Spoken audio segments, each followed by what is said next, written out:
Hi, I'm Kelly. And I'm Deborah. And together we're Two Gals Travel Tips. Well, I went for a long weekend trip to Antigua. My daughter's in medical school there, and I went with a friend to visit her.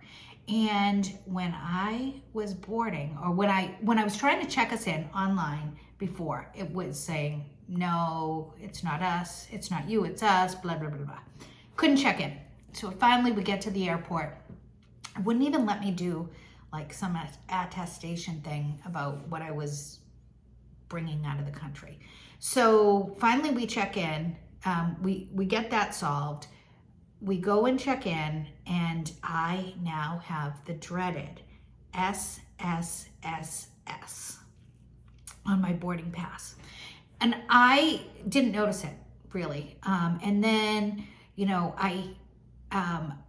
there must have been some kind of alert. So then you have to bring, you know, in Antigua, it's a small airport, the belt wasn't working. I had to bring my bag down to my checked bag to the guy, filled with all my daughter's winter clothes, which she didn't believe she wouldn't need there. That's a whole other issue. So, and I'm like, oh, I wanted to change and then put my clothes back in the bag to check it. And he's like, nope, can't do that. You have to leave it with me. I was like, oh, okay, fine.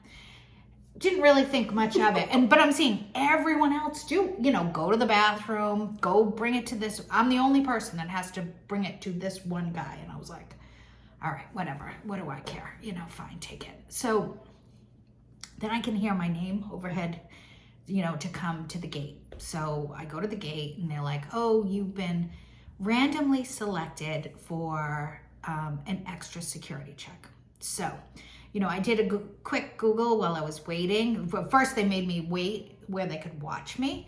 And then it was me and two other gals who were randomly selected.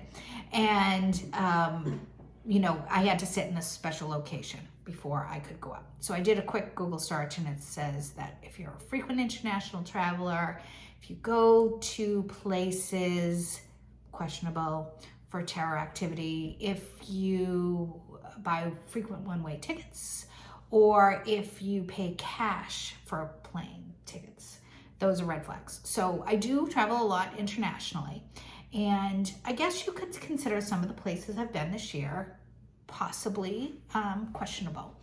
So, you know, I'm thinking, oh, I'm gonna have to call my congressman, I'm gonna have to get this off. But here's where my glass is half full on this one. So I was able to board the plane first. Normally I'm stuck at the back of the plane because I'm buying the cheapest ticket. Now I'm right behind first class because probably the air marshal was next to me. I don't really know. But all of a sudden I'm in like row 6, which I'm never in row 6. I have a window seat. Well, my girlfriend had a window seat. I took the window from her though. And then I had overhead space. And I was like one of the first ones off the plane. So I'm thinking, I don't really care if I get searched. I'm not carrying anything. It doesn't really matter to me. Mm-hmm. Fine with me. If I'm going to get to board first, get off first, what do I care? Just have to plan for the extra security checks. Yeah. And when I went online to read more about it, that's what the one thing they said is that there's multiple checkpoints, which you just described in the experience. And that was a small airport. Oh, it was very small. Yeah. You know, so as long as you allow all that extra time. Yeah. So I'm going to try it on my next flight.